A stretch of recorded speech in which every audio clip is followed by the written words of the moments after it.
Good morning and thank you for joining us for State of Texas In Depth. I'm Josh Hinkle. Well, we're back this weekend in between two major political spectacles, both that could have a big impact on Texas. The Democratic National Convention begins in Philly on Monday, and the Republican National Convention just wrapped up. Together, we will lead our party back to the White House, and we will lead our country back to safety, prosperity, and peace. Republican nominee for President Donald Trump closed out the GOP event in Cleveland. All week, Trump supporters focused on creating jobs and protecting Americans. But as comedians and pundits pointed out, a good chunk of the conversation was about one woman who was not present. Hillary Clinton. Hillary Rodham Clinton. Hillary Clinton's. Some delegates simply don't want Donald Trump to be president, even staging a rules revolt early on. Texas Senator Ted Cruz's refusal to endorse Trump directly received boos. If you love our country and love your children as much as I know that you do, stand and speak and vote your conscience. Vote for candidates up and down the ticket who you trust to defend our freedom and to be faithful to the Constitution. But Lieutenant Governor Dan Patrick says Republicans need to unify. Trump needs to win big in Texas, according to Patrick. Otherwise, Democrats could make inroads in other races in Texas. If Hillary only loses Texas by 3 or 4 points, that means we will have lost our Republican sheriffs down ballot, our judges down ballot, our DAs down ballot. There's a lot at stake here. Let's get some analysis from Cleveland right now. KXAN political reporter Phil Prazan joins us from the convention floor.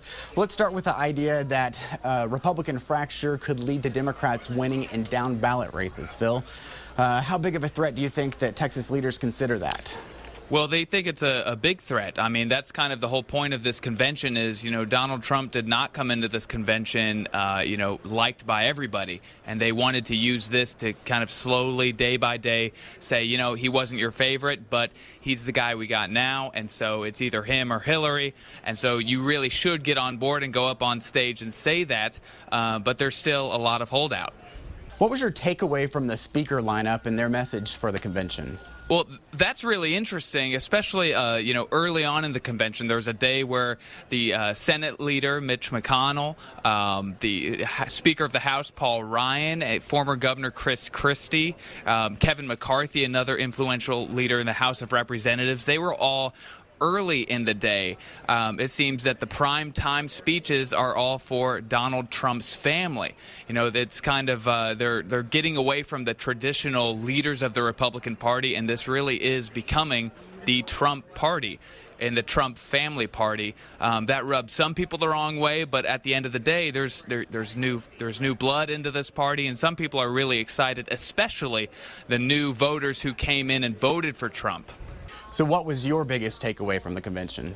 Well, besides the fact that it's just a pure, historic moment being here, being in the room when all of this stuff goes down, it really has been interesting to see how a huge organization like the Republican Party kind of gets behind a movement and gets its members, in lockstep. Slowly, day by day, you have more people saying, Trump wasn't my favorite, but he's the guy now, and so it's kind of the red team versus the blue team going forward with the Democratic convention this week in Philadelphia.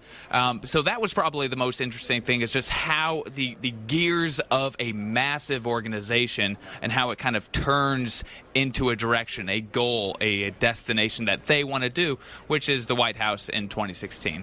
All right, KXAN's Phil Prazan joining us from Cleveland. Thanks, Phil. Next, we get ready for Philly. KXAN's Kevin Schwaller joins me as he goes to the Democratic Convention. Next on State of Texas In Depth.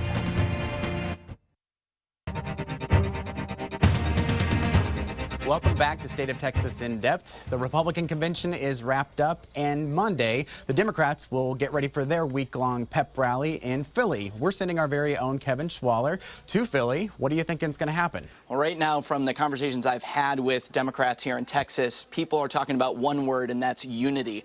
They're really looking for folks to get behind Hillary Clinton after a long primary campaign. Of course, Sanders now coming out and supporting Clinton, something we didn't quite see from on the GOP side, with Cruz not endorsing Trump in that race. So that's really what people are trying to see Democrats come out of this, is that there is that support behind one candidate, unity both behind a candidate and just in the country as a whole. What about the Texas Democrats? What are they expecting? Well, they're really looking to come out of this election in a better position here in the state of Texas. They're really looking at building the groundwork for elections coming up in the future, and that starts, they think, with getting people behind a national candidate in order to make races more successful here in Texas.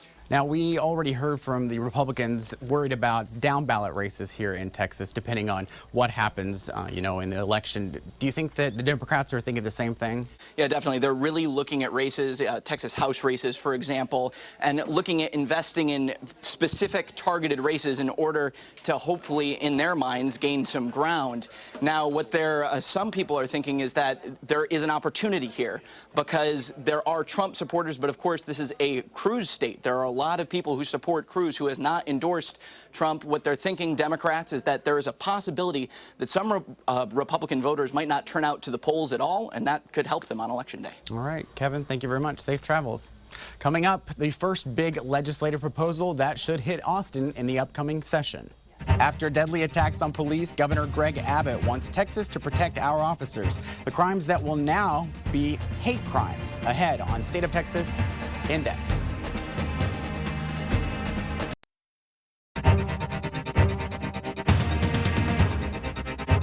Two tragedies just weeks apart. In Dallas and Baton Rouge, police officers gunned down on the street. Welcome back. In the wake of those attacks, Governor Greg Abbott tasked lawmakers to make a Police Protection Act a reality. It would extend hate crime penalties to anyone who would target an officer because of bias against law enforcement. That would also increase penalties for other crimes against officers, and the proposal would create a pro-police education campaign. KXAN investigator Kevin Schwaller looks at the plan aimed at protecting those who protect you.